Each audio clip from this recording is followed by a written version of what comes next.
Whether you just purchased your first watch or you're adding to your collection, these are some great tips to keep your watch running for generations. And there's nothing revolutionary to what we're recommending, just some best practices we've shared around the office. So first, regular cleaning. This is kind of a two-part cleaning. Step 1, set up a workstation with a soft surface, some Q-tips, and a microfiber cloth. Next, remove the bracelet from the watch.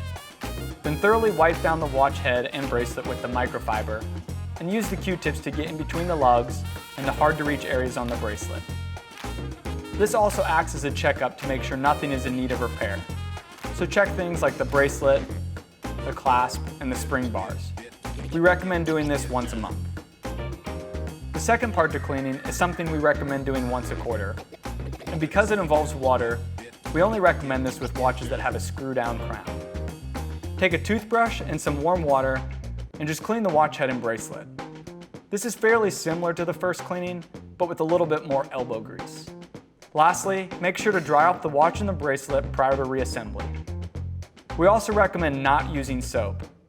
There's no real need, and you risk soap working its way into the gaskets and deteriorating them over time. And it can also be very difficult to hold a watch covered in soap. Our second tip, make winding a habit. This applies to both manual and automatic watches. With manual watches, we recommend winding at the same time every day. It keeps the watch performing optimally and creates an easy-to-remember habit, kind of like putting your shoes on in the morning. For automatic watches, we recommend giving the watch 30 or 40 winds every other week. Now we know what you're thinking. It's an automatic watch. I don't need to wind it.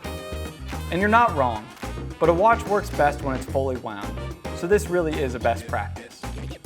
And lastly, the importance of service. Every mechanical watch needs service. We've heard the stories. I've had my watch for 15 years and I've never had it serviced and it's running great. That may be true, but timekeeping is only one factor of a watch's performance. It would be like driving a car for 15,000 miles without an oil change. Just because it's running doesn't mean it's running well. Manufacturers have different recommendations on when to get a watch serviced. We recommend starting at the 5-year mark. Get your watch tested and see how well it's running. These tests look at multiple vitals to see how well your watch is actually performing. If your watch has a strong amplitude, low beat error, and a low time delta, it is actually running well. In this case, go ahead and wait another year and then get your watch tested again. Once the performance of those vitals begins to drop, it's time to think about a service. In the long run, regular service is going to keep your watch performing well and help prevent unnecessary repairs.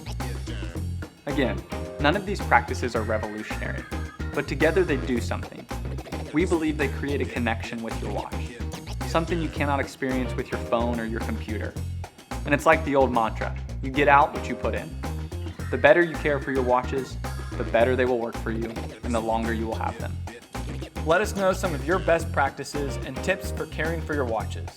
And if you enjoyed this video, please subscribe for more content like this. Thanks for watching.